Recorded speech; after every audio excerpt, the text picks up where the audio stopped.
Hey listeners, quick question. Do you know what extraterrestrial radio signals and a mushroom from Texas have in common? Or what a number station is and why it's so haunting and creepy? If you're intrigued by those questions, Midnight Facts for Insomniacs has the answers.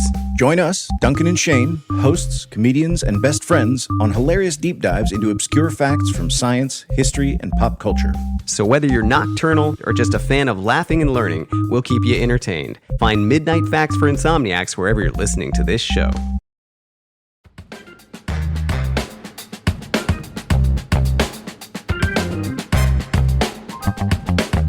Compelling stories are not hard to find. You just need to know where to look. Join your host, Dr. Eric Shaw, prosecutor Ryan Frank, writer Adrian Bonenberger, and comedian Ryan Connor as they interview ordinary people about their extraordinary experiences. This is Baggage.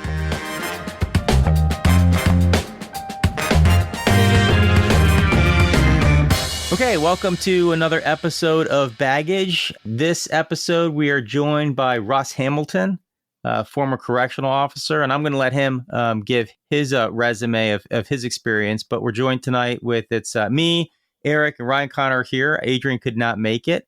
But Mr. Hamilton, can I call you Russ? Would that be all right? Yeah, absolutely. Tell us a little bit about yourself. What's some of your background in corrections? My name's Russ Hamilton. My career in corrections began in 1989 at San Quentin State Prison here in Northern California. I had promoted to sergeant. I moved to another facility. I retired, and then I went to work as a senior juvenile correctional officer at a local facility near here. After that, and where I work now is I work for a private company where we do reentry and rehabilitation work at a local county jail and a local probation department where I'm a case manager.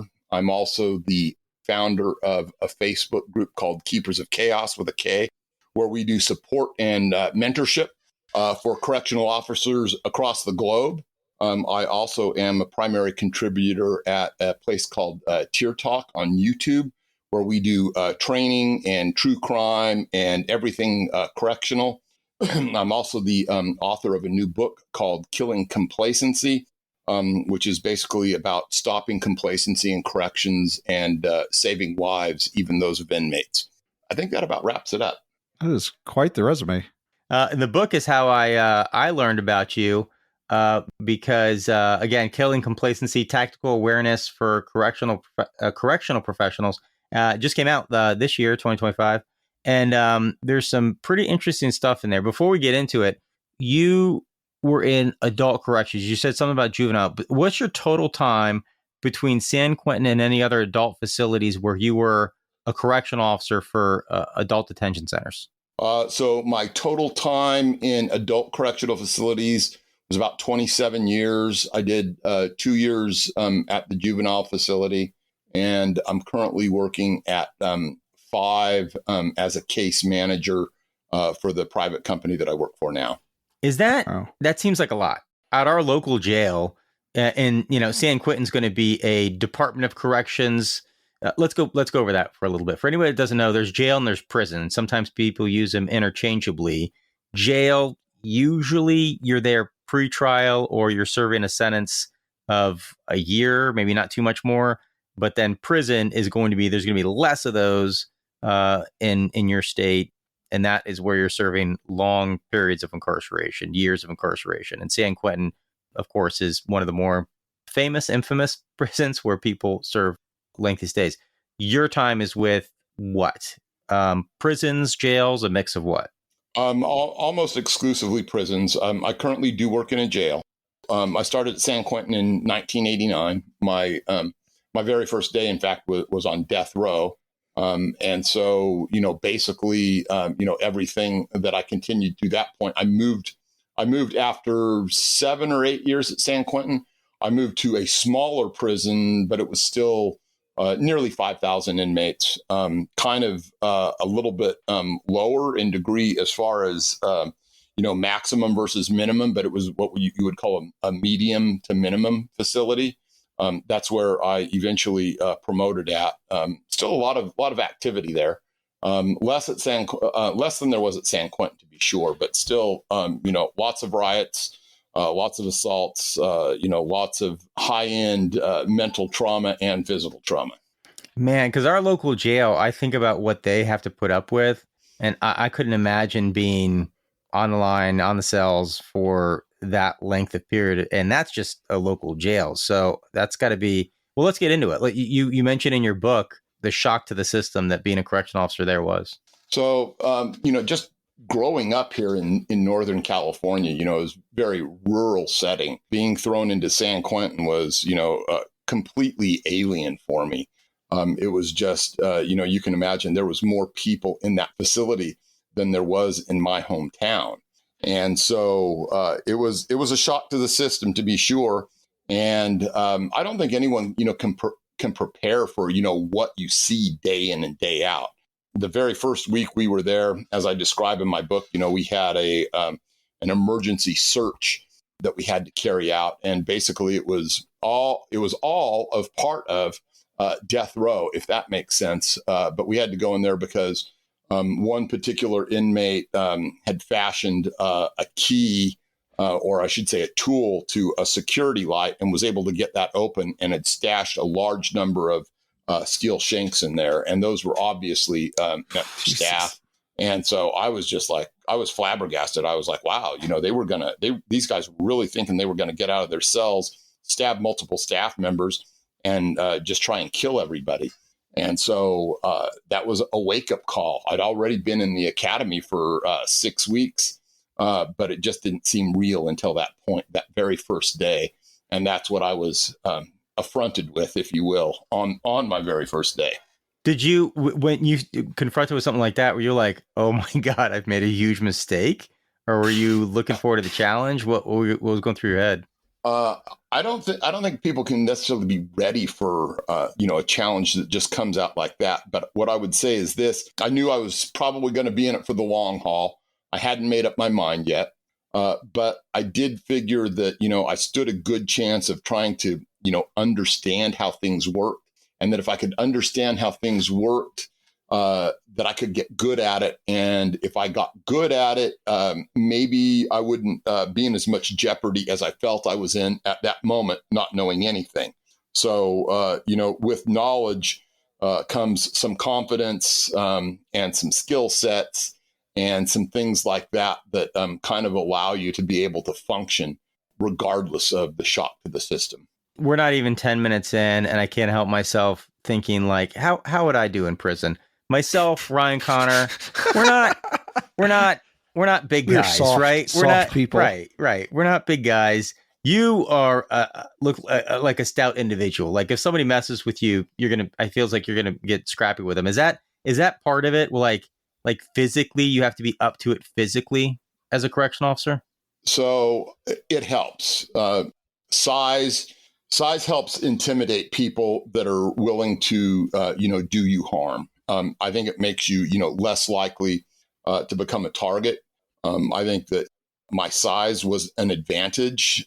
I was smaller back then, but right now, I go probably, I'm pretty close to 6'3". I'm about 250 pounds.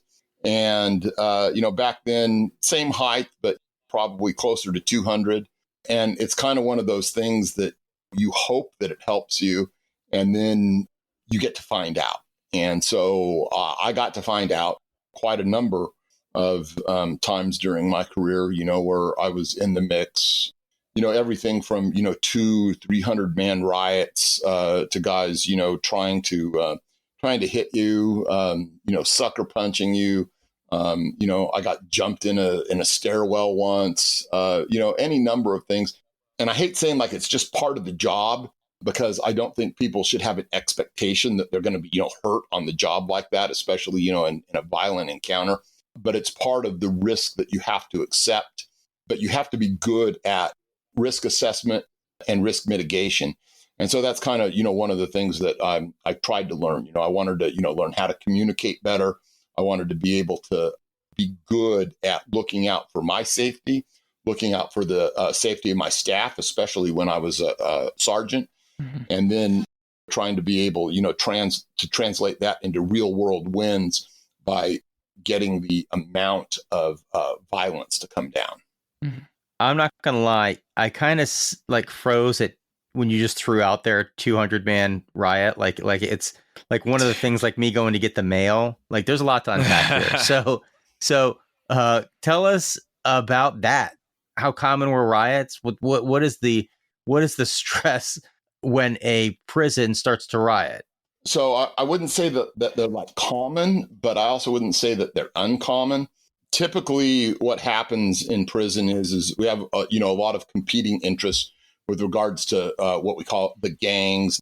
So these security threat groups, they basically kind of break down along certain ethnic lines because you have the Bloods, the Crips, the Aryan Brotherhood, Mexican Mafia. You have the Sureños that are part of the Mexican Mafia. And so what happens is these guys are at some kind of constant odds with each other. But sometimes tension will build and you can start seeing that, people start slowing down. They start moving more with their backs to the wall. They start facing each other. You'll see them all, start coming out in heavier clothing, boots. We used to call it suited and booted.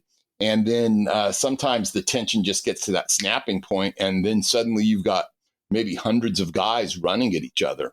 And then you start throwing in things like warning shots. We would have warning shots from the towers, mini 14s putting down real lead, trying to stop people from killing each other.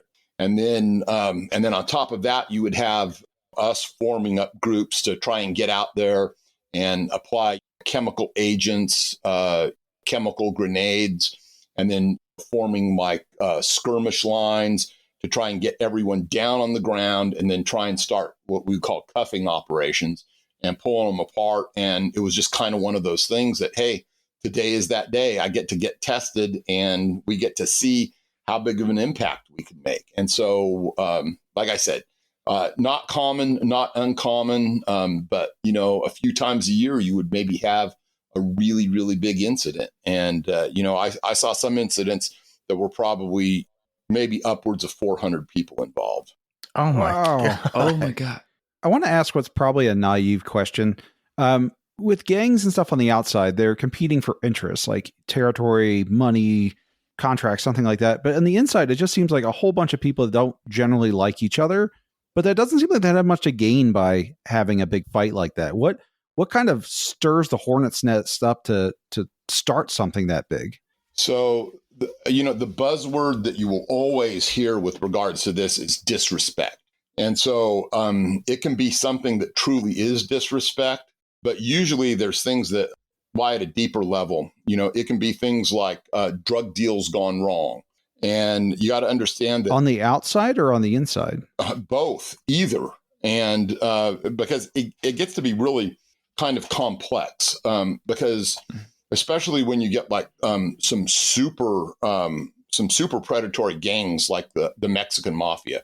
The Mexican Mafia itself is very small, but they have a lot of foot soldiers that we call the Sureños. At least this is the way it is in California. The Sureños are actually kind of coast to coast now.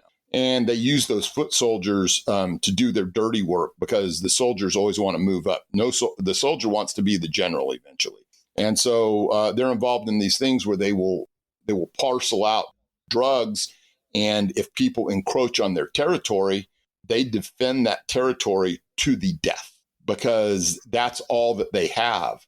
The higher you go in a gang like the Mexican Mafia, that's what they're really seeking to control. They're really seeking to control that level of drugs where they control everything. And if they're not controlling everything, then they're on the outs and they're losing power, they're losing prestige, and they're losing their livelihood. And I know it's hard for people to understand, but those individuals actually control an even larger number of individuals that are on the outside. And they do that by virtue of the fact that sooner or later, if you're in that lifestyle, guess where you end up? You end up in prison or in jail, and then they have a way to get at you. I have a softer question because I'm sure you're going to have some pretty badass stories, but I want to start maybe a little more chill. So some of the things I've heard about prison, and this is getting away from the gang stuff, but just maybe this isn't the best way to put it, the average person who's in prison. They talk about like the dehumanization aspect of it and the just kind of stripping of all of your rights and you cease to be a person, but you're just like a number. How have you seen that affect more less dangerous prisoners or people that are not necessarily in the gangs. What was your experience as far as like seeing people kind of make their way through the prison like that? So in California, there's a classification system, and the classification system really kind of tries to keep certain individuals that are less on what would I call it, the antisocial scale. It tries people that are, not so far down that scale that they can't be redeemed or dealt with, maybe is a better term, to the lower level institutions. And those lower level institutions are designed to kind of keep some of that humanity there because there's less regulation, there's less discipline, there's ostensibly there should be like fewer incidents. It's not always the case. I've been in some really bad things that actually happened on what you would call a level 1 yard. My last week, as a matter of fact, I got hurt on a level 1 yard. So having said that, though, to get really back to your question is you try and segregate these people into piles that you can deal with. And so you have the level 1s and 2s, and those are the ones that you try and spend more capital on with regards to trying to put them into a position where they're more easily released and make it back into society. The more hardcore ones, as you go up the chain to the 3 and the 4, and then to the like the max A level 4s that have to be in segregation, which they're not even doing correctly anymore. Those ones probably can't be salvaged. I don't know if you've looked at what's going on in California, but I think in the past year, and don't quote me on this, but I think we're like in the past year and a half or so, like 84 homicides within the prison system. That's a ridiculous number. And so what they did was they kind of did away with the idea of segregation for the bad guys. And they just kind of let all of the STG guys back in to the general population. And then they expected that was going to go well. And it was a really, really bad idea. And so we've ended up with really, really large numbers of homicides and some killings that I've seen because some people, drop me some videos from time to time and so forth that have just been some of those most violent things that I've ever witnessed. California is kind of on fire right now with regards to incidents. Did that answer your question? I don't know if it did. We can circle back to it. Let Ryan ask because he lives in California. Yeah. Did that change happen because of a space issue or more of like a political decision or what was the thinking for putting them back in the general population? So my opinion of what's going on is that mostly CDCR, California Department of Corrections and Rehabilitation, has just been thoroughly co-opted with a political agenda. And so whatever that political agenda is, it's not about running things safely or smartly. It's about following whatever the agenda is. And so letting really predators out to walk amongst the sub-predators, if you will, is what they think is a good idea. But they've kind of like carried this over into a number of other areas with regards, which are, some things I'm working on some stories right now with regards to endangering trans inmates by moving them into and out of jails and putting them into positions where they can be preyed upon or where they can prey upon others. And I think that we've got away from letting the experts run things to letting the politicians run things. And the politicians kind of listen to the people that make the most noise, which tends to be inmate families, as it were. And I don't even think the inmate families realize how much danger, their loved ones can be in just a free-for-all like that. But I'm kind of like waxing a little bit, into what I kind of like get up on my soapbox from time to time there. You got me going too, Russ, because I'll echo a little bit of that in Virginia as well, where I give pushback sometimes where people say, you get somebody convicted of a violent crime or even a nonviolent crime and there's incarceration involved. Aren't you making the problem worse by their learning how to be an inmate and living that lifestyle, that kind of thing? I'm not saying there's absolutely no validity to that, but that is an oversimplification of kind of how the process works, when you are convicted of a nonviolent crime, you go through a classification. One, depending on your length of stay, you might stay at the local jail. So there's not even a Department of Corrections involved. If there is a Department of Corrections involved, then you're going through a classification system, and there are much fewer facilities for the really violent individuals. And if you go there, then yeah, it's going to be a higher level of security. It's going to be a lot more restrictions, but you kind of have to earn it. And there has been a movement, certainly, of working at what I consider like the end of the line, people with criminal records, things like that, starting that fix at the end of the line when they're serving a prison sentence. Let's do something about that. In my opinion, you're going from the wrong end. You're talking about social economic things you need to be addressing on the front end, why they got into prison in the first place, to try to address it and making, slashing their period of incarceration, really restricting what correction officers can do to restrict their movement has really unintended consequences. And these decisions are, in my opinion, not being made by people in the correction field. They're for probably good intentions, with unintended results is what's happening in Virginia, in my opinion. If you want to bring programming to inmates and try and do something on the rehabilitation side, you have to provide for safety first. And it just seems to me like they've kind of gotten that, backwards, because what you see is they say, well, we got to get them to program. We got to get them to program. And we go, if we put them out to program, they're going to fight. So you're not rehabilitating anyone. You're providing programming, you're providing rehabilitative services, but you're not doing actual rehabilitation, in my opinion. Can you flesh that out more? What do you mean by program? Okay, so programming is kind of a catch-all term, but basically it's doing something in the pro-social realm with regards to giving them some sort of tool that they can use when they get back outside. Education, for instance, or a vocational job, or it may be, some more things like Narcotics Anonymous or Alcoholics Anonymous, or, moral recognition therapy, cognitive behavioral therapy, which are all things that I do in the form that you see me in now. But once upon a time, I was that correctional officer who was very concerned with the type of situations they were putting me into with respect to trying to get these guys, quote unquote, programming.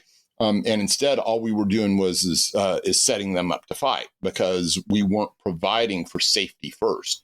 And that's why I feel that there is a big problem with regards to whatever agenda, certain politicians, or other administrative types have. I'm picturing like a 10-person circle of an anger management group, and the Aryan Brotherhood guy is sitting next to the Blood, who's sitting next to the Mexican Mafia. Like, that's not a good recipe for behavioral corrections without addressing the safety, basically. Yeah, I would say that's it. When you're actually doing it day to day, there's a whole lot more nuance to those things, and being able to, read what all those things in, because they don't always break down across just the STG or gang lines. Mm-hmm. There's even just like mental behavior aspect to it, where, you have a lot of crazy individuals that are just willing to, do all kinds of violent things for zero or negative gains. And it's the craziest thing. It's very difficult to understand why they do the things that they do, but they do them nonetheless. Can you give me an example? So you talk about these gangs and STGs. What does the prison system or the guards do to try to mitigate some of the friction between them? Do you try to keep them separate, or are there, like only the Mexican Mafia gets to go in the yard for like an hour, and then the Aryan Brothers? Like, I mean, how do you try to reduce like a little spinning wheel? Like a little... Yeah, no, I don't know. That's what I'm asking. That is a great question. And what we used to do was, for instance, when we still had a really robust, what we called, either SHU security housing units or ADSEG administrative segregation units, what we would do is we would go to our classification officer, and we would figure out who was who, and, you know, who could mix on the yard with whom. And then these individuals, they would go to yard together and they would come back out, and things actually, you know, worked most of the time. That's not to say all of the time. And so because people had some different agendas and some different ideas, and some courts got involved, they said, no, you can't do that. You can't be segregating these individuals by race. And they made it sound like we were the ones segregating them, but instead they were self-segregating, self-identifying, whatever term you want to use, but they were compatible with each other. Or I should say they were largely compatible, because we had things erupt, obviously.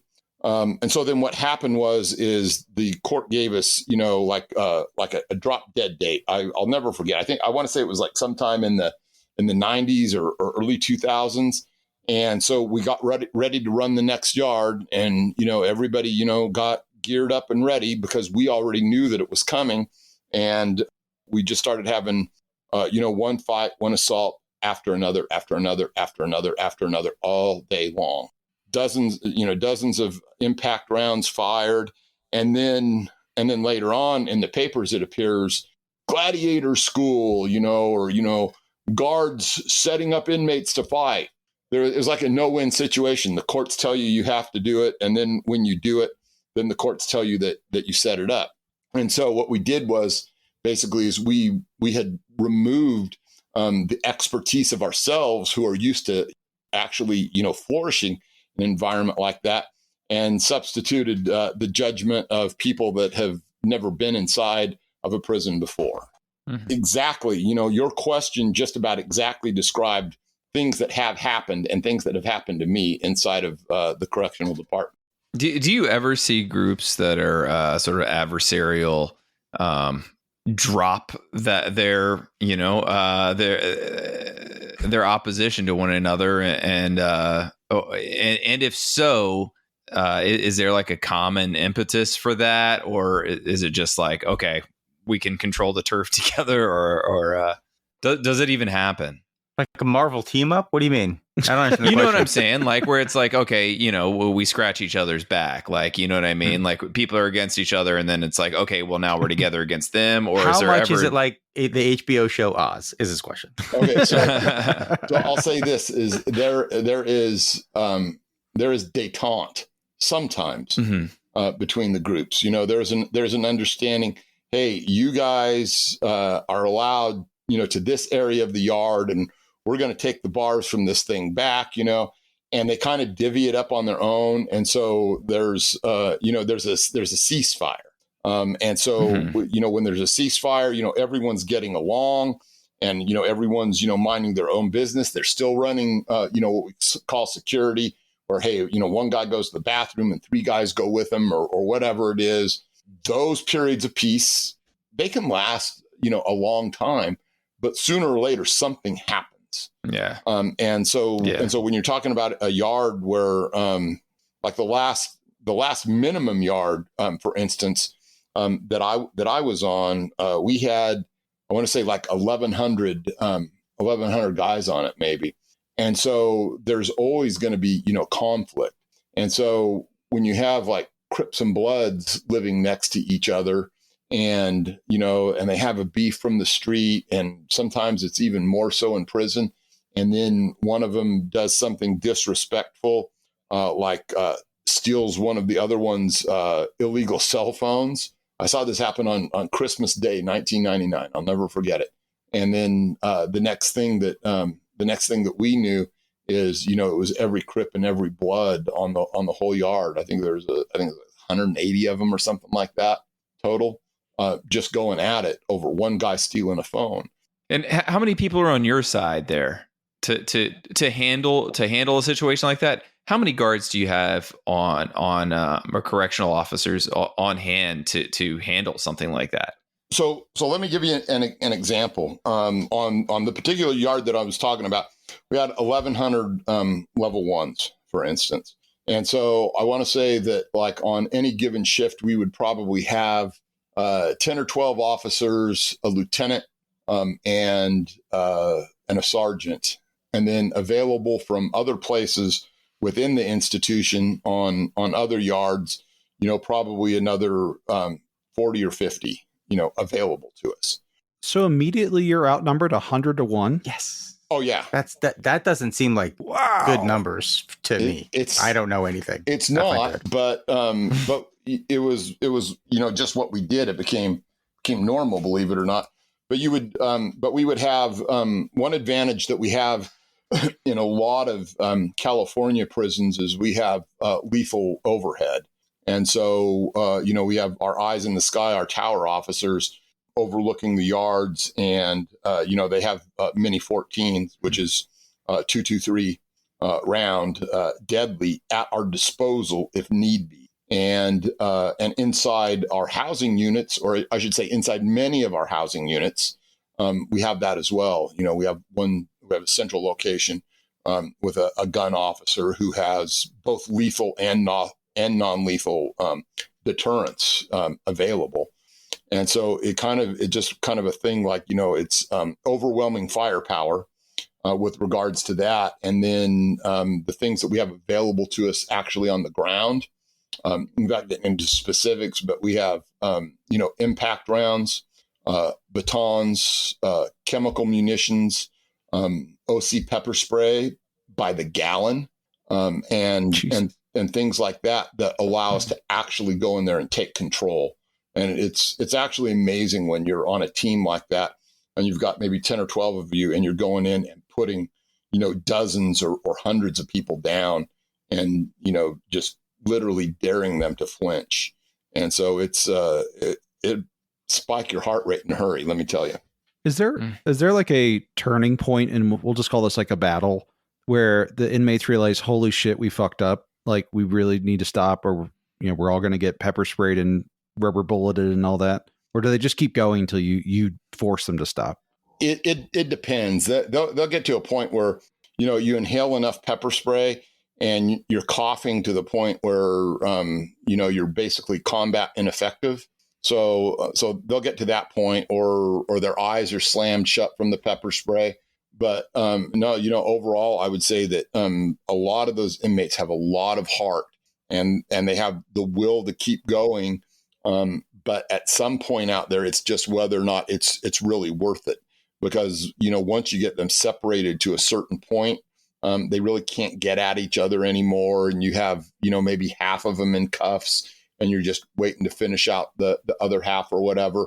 There's a point at which, everyone is, us included, getting kind of tired and hot and thirsty and pissed off about, all the pepper spray. And now I got to come home and try and, undress on the porch and tell my wife not to come near me for the next 12 hours or whatever. And it's a major hassle and a headache, but you never know when the inmates are going to quit, because they do have a lot of heart and they have a lot of, gumption to keep going if they want to. And sometimes in some situations, that has resulted in, lethal use of force with some of that lethal overhead that I've talked about. Hey everybody, Ryan here. I'm with Susan Wendishin, Senior Director of Operations for the Dear Jack Foundation, which is a charity that helps young adults between the ages of 18 and 39 deal with a cancer diagnosis and navigate that difficult process. And the Dear Jack Foundation has an interesting origin story. So Susan, can you tell us a little bit about that? I'd love to. So we were founded by a musician. His name is Andrew McMahon. I always say musician and all-around great human. He'd probably be very embarrassed knowing I say that. But Andrew, he was the front man for the bands Jack's Mannequin, Something Corporate, and Andrew McMahon in the Wilderness. But Andrew had cancer in his early 20s, right as he was about to embark on a nationwide tour with one of his biggest albums called Everything in Transit. He got a stem cell transplant from his sister. He came through and is doing great. This is for him 20 years post-cancer this year. But he really realized in an era where cancer is a huge call to action health item, there's nothing out there for the young adult age range. So he started Dear Jack to bridge that gap and really support these young people in the unique way that they need help and psychosocial support. An incredible story and a great charity. So if anyone's interested in supporting that cause, please visit the show notes or visit dearjackfoundation.org and donate now. Thank you, Susan. Thank you. I want to ask you a more like kind of personal and deeper level, because everything you've been talking about right now is almost like 10,000 foot view. And if you were an officer and you do this managerial stuff, I totally get that. And you look at the whole system, but like when you're on the ground with these guys, is it easy to start to just look at them as animals versus humans and almost disconnect from them? Or do you still try to maintain that balance of like, protecting yourself, but still empathizing with these guys as humans? I would say that you can't operate at that level with them. You have to have, and I kind of really hate this word. You have to have a rapport with them. What I always tell people though is you have to be careful because rapport evaporates from the inmate side the instant you introduce accountability, and so there is that factor. But you have to be able to communicate. And so, and that's the one thing that I think that I got really good at fast was being able to communicate. In my book, I talk about tactical empathy, being able to understand what their motivators are, because their motivations are alien to everything, the way I was brought up, the way I was raised, everything else. And yet I got to a point that I could understand them in a way that often allowed me to be, one step ahead. So I'll tell you that what I just tried to do is I just tried to talk to them and tried to, joke with them, lighten the mood if possible, try and give them an out if it was becoming something where we could butt heads. But ultimately, the only thing that corrections really has at the end of the line, is use of force, because everything ultimately has to be backed up by that, because it's a do or die risk business, and so it's just you learn to talk with them, you learn the way they think, you learn their little idiosyncrasies, their colloquialisms, all kinds of things, and usually I would say by and large I got along with them fairly well. Not like best buddies or anything, because you have to be really careful. There's not many things that you can talk about with an inmate that might not end up putting you into some kind of quid pro quo or in some other way, compromising the way you're dealing with them. So it's very tricky. You can basically talk about the weather. You can talk about what's going on inside the prison with regards to programming. You can talk about their case and what they're doing, and that's about it. I didn't ever talk sports to them because I felt that would give things away or they could try and capitalize on it. But the guy that runs Tier Talk, my buddy Anthony Ganji, he wrote a book, and I had some input with it called Inmate Manipulation Decoded, and we broke down how inmates get over on staff and compromise them in ways that result in escapes, that result in drugs being brought in, that result in even murders and things like that. And so I was proud to do that book too. But it's an interesting game, if you want to call it that, because it's psychology 909 or 666 or something like that up there. It's not a base level kind of thing. It takes a lot of years to get good at it. With having to kind of hold this kind of view of these prisoners, how has that affected you personally? How has that affected your day to day? Has this kind of spilled into your reality, or how is in some ways it's kind of pervasive. In other ways, I think that largely maybe I've become well adjusted to. I can't even really call it my retirement because of what I still do and how active I am and so forth. But I think that it just has to be, something where you can identify who you are, know what you stand for, and understand that some of these things that were, very unpleasant to deal with can come back to haunt you. Without like going into a lot of details and stuff, I have like 2 divorces under my belt. Was that about the job? I don't think so, but maybe I'm not the best person to say that. I just try and take things real. I'm glad for my wife, who's the best thing that's ever happened to me. I try and do everything that I can with regards to the things that I run on the internet for other correctional officers to try and make their job a little bit easier, because I really believe in mentorship, and I believe that people have to have good role models to be able to model, what they're going to do in this thing, because it's easy. You could become a sadist with regards to this, and you could justify it in your mind unless you have some underpinnings that really stretch far beyond that. Did that get at the root of your question, or? Yeah. Okay. Yeah. I'm gonna stop asking squishy questions now and let Ryan go into his line of questioning. Well, now, yeah, I do want to get into specific stories, but then now you brought up something where the Stanford prison experiment, that you can, on a large scale, slip into that in the role of the power of control, and something I imagine you're probably often trying to work, counter against as a correctional officer. Yeah, and that's somewhere way back in years ago. I actually did a thing on the Stanford prison experiment. I did a video on it. That type of power and control is certainly possible. I think by and large, people are more well trained than that. That doesn't mean that there's not, a lot of examples that you can point to. But I think that, those examples are things, that are thrown out there into the media sphere in a way, that attracts attention, though. You can have 100,000 correctional officers do the right thing every single day, and no one's ever going to call attention to it. You let those yahoos in that one other state that I won't say right now kill a guy, though, and it rides the media airwaves for years afterwards. And so that's one of those things that really kind of rankles me, because I know so many officers that have done the right thing day in and day out for so long and never got recognized for it. Yeah, I mean, it's man, it's crazy. I mean, some of the stories you've said so far, worse than anything I ever saw in Iraq. I didn't have to deal with the hands-on and the actual threat of violence on a regular basis. War is monotony. Corrections doesn't sound like that.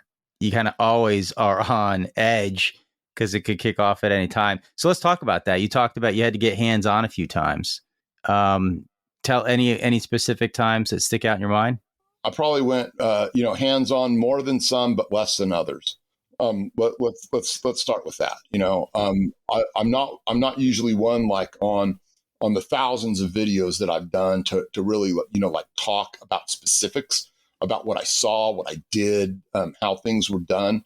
But sometimes I do get into the nitty gritty. And like, for instance, the first time that I ever had a use of force, it was in a cell block riot situation where for some reason they had a fight down on the lower yard at San Quentin, and they were bringing all these guys back up into what was East Block. One side of East Block is death row. That's not the side we were on. We were on the general population side, and bringing all of these guys in. And as they were going in and they were filtering up, because it's 5 tiers inside, right? It's 1, 2, 3, 4, 5. And these guys, as they were filtering up the tiers, they just started fighting. And so the first thing that I saw was immediately on the tier above me, on the second tier, there was a female officer who was trying to get control of 2 inmates. And I couldn't tell whether they were obviously attacking each other, but, maybe they were kind of attacking her too. So as I saw her up on that tier with these 2 inmates, I ran to my left to go up the stairwell. And as I entered that stairwell, there was probably, maybe like 3 or 4, maybe more. It's so hard to remember of these guys in the stairwell. And I just thought, hey, these guys are going to, they're going to let me pass. But I'm like brand new. And the next thing I know is they're jumping me in that stairwell. And, the only good thing I can say about it is I was up above them when they decided to start coming at me. And so they put some cheap shots on me. I put all the shots that I could on them and turned around and ran back up to her. I looked back over my shoulder and I don't even know what happened. They weren't there anymore. There was like 4 or 5 other officers behind me. I grabbed one of the inmates that, that she was wrestling with and spun him toward the bars. He hit his nose, broke his nose. So there was like blood everywhere. And it was just craziness. And then we started handcuffing people. And I was just like, wow, that was interesting. That's just one particular thing. And, it just, those things happen kind of in and out. I've had probably I would say this is like, for the most part, I haven't had too many serious injuries. I had one with my hand where an inmate dragged me into a food port. And what you would do is you would put these inmates inside their cell. And then there was a food port, also known as a cuff port. And we'd turn that down, and you'd have to reach down there, and they were supposed to stick their hands out. And he couldn't get his hands quite out. And so I fiddled around with the key, and he spun around and grabbed me and pulled me in. And that was that I had to fight to get my arm back. And that was scary because I didn't know if he had a razor blade or something in there. Oh, God. So that's a slot in the jail in the door, right? Yeah. Basically. And so your hands are on the other side. Is your vision somewhat blocked? You don't know what's going on the other side while your hand's on the other side? It's always difficult to see. You're supposed to try and, look and so forth. I probably got a little sloppy, but at the same time, it's just hard day in and day out. You're doing all of these. And like I say, he grabbed me. The thing that really saved me is I decided, well, he's going to pull me in. I'm going to put my whole arm in there faster than he expects. And so I just pushed as hard as I could, went shoulder deep, re-grabbed him, pulled his arm back out, but still suffered a lot of damage to my hand. And my God, I wouldn't think to do that. I'd just be freaking out. Yeah, that was the only one in all of those years that they actually took the guy to court and did anything like that. And it just amazed me. I actually did a whole video on that because I had quite a few where they could have pressed charges. I had a guy attack me on the West Block Yard at San Quentin. He sucker punched me. And anyway, on that one there, of course, Marin County being as liberal as it is, declined to prosecute, even though it would have been an easy prosecution. And in this video that I did on the whole thing, it was kind of funny because, I just went ... down the line of all these different things that I've been involved in and, ended up with. On that one, he sucker punched me, tore my cornea a little bit. Like I mentioned, the guy, where he got my hand in there. That was a bad one. Another guy, we were tussling. I broke my thumb over that one and all this stuff. And then I talk about a robbery that I was involved with on the outside, where I became a victim, where a guy, smashed my leg. And oh my gosh, it was crazy. All of a sudden, I had, victim witness, helping me and saying they'd help me out with my hospital bills and all this stuff. And I got to thinking, it's just like correctional officers are just, cannon fodder for, these guys and whatever they do. And that's one of the reasons that I actually started my Keepers of Chaos on Facebook, was because of that. But in all the things that I faced, I think the worst violence that I saw was, either inmate on inmate or when staff had to use lethal force. And I'll tell you about this one because I think it's far enough in the past now that I can talk about it. But we had an individual before I was ever at San Quentin who allegedly had got a staff member to fall in love with him and bring him in clothing and identification. And he managed to slip out of San Quentin undetected. He had been convicted of the murder of a young man in Modesto, California. And when this happened, it was 11 years and they had not had any sighting of him. And at that point, he was featured on America's Most Wanted. His name was Mark Adams. And when they featured him, somebody had called in and gave them a town he was in Puerto Rico. And the FBI and CDCR went down there and found him and brought him back. And so he was in East Block at the time.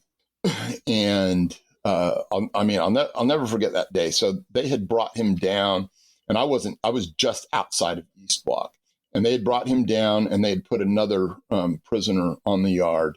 And then they put him onto the yard. And then he had allegedly started striking this prisoner and would not stop even after a warning shot had been fired, and then another warning shot. And so these warning shots were by 9mm rifle carbines. And so what we used to have in there, they were called, of all things, Glazer safety rounds, although there was nothing particularly safe about them. But they're just like a little copper cup, and inside they have little BBs that are suspended in like liquid Teflon. And the idea is that they do a great deal of damage, but they're frangible. And because they're frangible, there's no chance of a ricochet. And so after the gunner had fired 2 of these warning shots, he was still over this guy fighting, and supposedly the guy was like nearly lifeless. But he managed to push just as the gunner was about to fire, and pushed Mark Adams backwards so that the angle changed, and he caught the round right in the back of his head. And so what happened then basically is they were able to pull the other guy out. I was running down between the security yards, and we used to have these big orange Stokes litters. So I grabbed the Stokes litter and I slid it into the guys in there. They lifted him up. As they lifted him up, I could see gray matter come out of the back of his head. So I knew that he was dead. And so they flopped him back into the Stokes litter. I grabbed the head, and we went to the hospital, the San Quentin hospital there. It was called the New Miller Infirmary. And so we got him there, and I was doing lots of transportation at the time. And so the lieutenant there, he says, "Are you going to go out on this guy?" And I'll never forget. I mean, I think that maybe I used to be like really callous back then or something. I said, "No, he's going to die, and I won't get my full 8 hours of overtime." And so the lieutenant, he was just like, well, whatever. And then I think they got him loaded into the ambulance, but I think he died before they pulled out. I don't know for sure, but he was that was the end of his life at that point. And so that one just always struck me, because I found out years later that allegedly what was supposed to happen was he was supposed to be shot in the leg, and supposedly they had some people that were going to break him back out by killing the transportation team and helping him escape once again. And so back then, when I was, kind of like really into the overtime, that would have been me saying, heck yeah, I'm going to stay on this guy because, I can make a lot of money. And so that was kind of, I would just always think to this day, wow, if he had been only injured instead of killed, that could have been me. So anyway. That's crazy to think that if he hadn't died, and quote unquote innocent people would have died, not quote unquote innocent people would have died. It was as gruesome a wound as I'd ever seen. I remembered it looked like someone had cut a hole in the bottom of that plastic thing and only stuck it up, because almost the entire back of his head was missing. The round just did an unbelievable thing there. And it's just but used to see a lot more than that. I've seen guys get stabbed, guys get sliced wide open. I had an incident. I had a brand new officer who was supposed to be shadowing me, and we were out on the West Block yard, and I'll never forget. I could just like feel the tension start to build, and I thought, man, something is about to go off. And I was trying to get his attention because he was behind me. I was like snapping my fingers like that, trying to watch the yard. And about, I would say maybe like 3 or 4 inmates, maybe 30 or 40 feet off to my right, all of a sudden all yelled my name at the same time. And I looked, and when I looked back, everyone I mean, it was like Moses parting the orange sea, because they were all, in orange jumpsuits, and they had just, they were just all away. And there was a guy standing about 6 feet in front of me, and he was just like staring at me. And I'm like, what is this dude doing? And as I began staring back at him, I noticed that his t-shirt was just becoming red. And then all of a sudden I was like watching his face, and his face just opened up in front of me. And what had happened is they had got my attention, and one guy had walked by with a razor blade and opened him up, all the way from here, all the way down. And he was just standing there wondering what had happened, staring at me, bleeding out. And for the listeners, it looks like the top corner of his head all the way down diagonally, like through his chest area. Yes. Yeah. They had just diagonalized him. And it was, and I realized, and they did that right there with me. And for whatever reason, they decided not to go after me at that time too. Probably I wasn't their mark or whatever, probably would have brought a lot more heat on them. But, that was the kind of thing that you might see on any given day, yet still kind of stands out, if that makes sense, This reminds me, we had an ER doctor on here one time, and she was talking about, all the terrible things that she's seen. And when we started talking about what was some of the worst ones, it was coworkers. It was colleagues that was harder to see. Did you run into that where you saw where it was more difficult to see your coworkers getting injured? I mean, you don't want to see human suffering at all, but it's one thing when an inmate getting injured. It's another thing when it's a coworker. Did you run into that? Yeah. I mean, there were, probably quite a number of times, but I would say like most of the stuff that I saw was, pretty tame, mostly like, black eyes, busted lip. I did see a female lieutenant get her jaw broken, which that was those are always definitely difficult. Those are the things that you really have to be in control of your emotions, because the desire for paybacks are huge. I did see one of our female officers get horribly assaulted. I would say she probably took 10 or 12 shots to the face. And that one was really, really disturbing to me. It just always seemed to me like, I don't know, just the way I was raised, you don't hit a woman. Nobody should hit a woman. And so that seemed like really out of bounds to me. What about that one? Were there criminal charges in that one? In all the time that I was at San Quentin, I never, and not to say that I would have been necessarily, all in the know or anything, I'd never heard of anyone being prosecuted for any of those things. That's wild. Doesn't that? Sorry, go ahead. I was going to say I would say, I think like 3 or 4 years before I got to San Quentin, they speared Sergeant Birchfield through the heart and killed him in Carson section. And that one did result in, 2 death penalties. But, but that was, kind of an outlier, that being an actual murder. And so forth. Did you see from the inmates that they knew the consequences would only be internal to the system? Because you probably get segregation, solitary, something like that. There'd be some internal institution punishment. But did the inmates know that there's really not more criminal stuff? So do you feel like they knew that, or it emboldened them at all? Yeah, certainly. I think that some of the legislation that had recently started, coming through right about the time I started, maybe just a little bit before, was maybe helpful in some things. Like they came up with a gassing law. Gassing, as it was defined in the California Penal Code, was bodily excrement being thrown on people. I had that happen maybe like 3 times. That's too many times. Yeah, it's 3 too many times. But yeah. It became so pervasive at some places that they had to do something about it. But I think at that point, the pendulum was swinging, more towards actual accountability and punishment.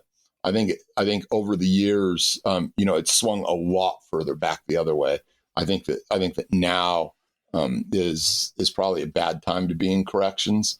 although I still offer up lots of gems of wisdom to those who want to, because I believe it's something that's necessary for society, as long as we can look at it from the lens of we're protecting society first, we're protecting each other, my brothers and sisters behind the badge, secondly, but also protecting inmates. I've long lost count of the number of inmates where I've stopped a serious assault or saved an inmate's life. Me and my partner on one day, we were unfortunately about 250 yards from an incident where an inmate was literally, beating this guy so badly. And we had to run the entire time. And by the time we got there, the guy was such a bloody mess that he was very, very close to death. But we saved him largely due to our sprinting ability to get there. And, to me, my partner, just, true dedication, staying in the run, because that's a long run. And you have to make it, and it doesn't matter that it's an inmate. You don't get to pick. Who's a victim and who's a perpetrator. You have to be there and stop that kind of violence, no matter what. But I'd never seen anyone beaten like that before or since. It was one of the most horrendous crimes I ever saw. And having said, talked about, the gunshots and everything else, this was above and beyond. So those are some hard stories you got there. I want to shift gears a little bit, because it sounds like you've moved into more of kind of like advocacy and training and support stuff. Do you have any more kind of like positive stories from the second half of your career? Oh, so, certainly, I believe, that there is a much needed facet of corrections that should, try and cater to, rehabilitation and reentry. I think, corrections is really, really expensive. And, you were saying earlier, it's possible to put someone in a situation, and make them worse or even much worse than they are. And, I won't say like that's always the case. I think that a lot of these individuals, that's the road they've chosen to go down. Some, though, at some points along the way, do make a decision to change. I think the danger, though, becomes where we start to believe that kindness is the answer, and true kindness involves no accountability. I see a lot of times, around, some of the people that I see doing rehabilitation work is they always want to cut someone, another chance, one more time. They don't want to truly hold them accountable. I would say in the little clique that I'm involved in, we don't see much of that. We do hold them accountable.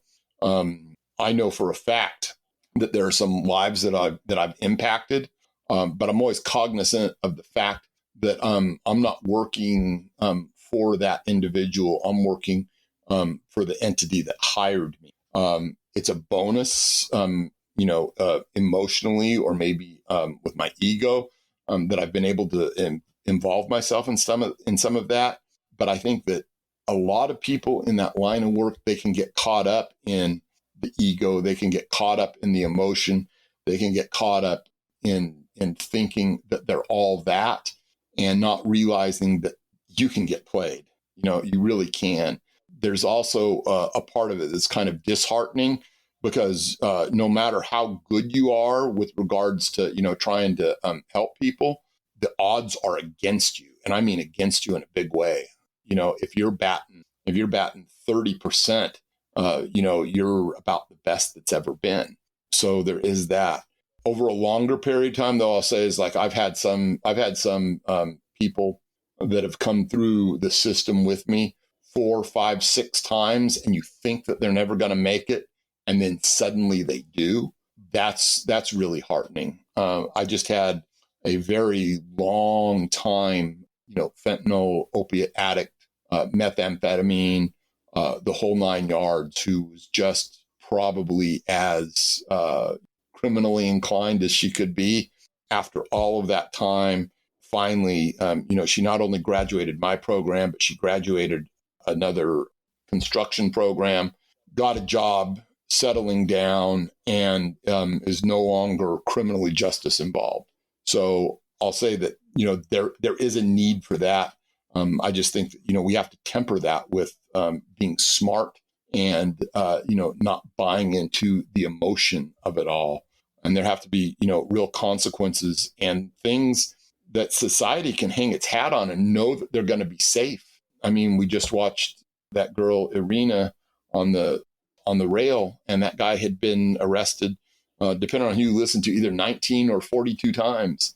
And where was the accountability for, no one ever, stopping him from his life of crime that escalated all the way to taking her life? So, well, Russ, I think that's amazing that you can have the decades of experience with all the horrible things you've seen, and then now at this point in your career, still seeing the rehabilitative nature of human beings, and you can come out on the other side. So that's really encouraging, actually. So thank you for doing that.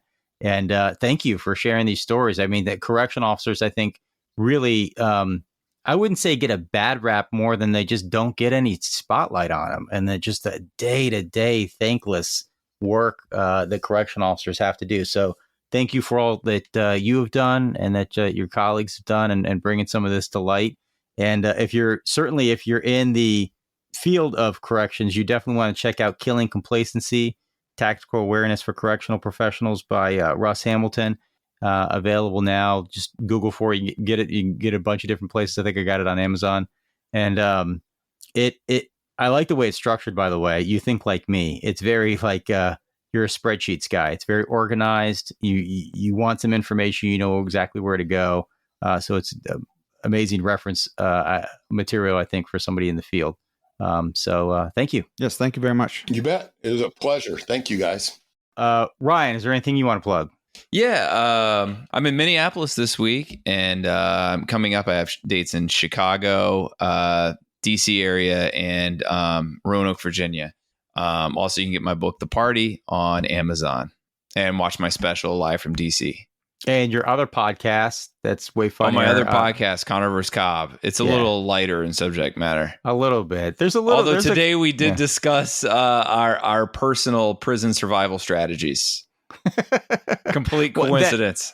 That we'd be dead. There's not really a survival strategy. We're not making it. Nick said he would be a library guy who's like, yeah, I'll help you with the appeal. My strategy is, and whenever I would be a loner and anytime anything bad happened, people would look at me and be like, I would just go, yeah, I don't know if I did it. Maybe I had something to do with it. Maybe I didn't. Just try to make people think I'm a little crazy. You're going to die so quick. Yeah. It wouldn't work for me, though. No, I don't think so. It would last about 14 minutes. Yeah, you're holding someone's pocket 24 hours in, for sure. Unfortunately.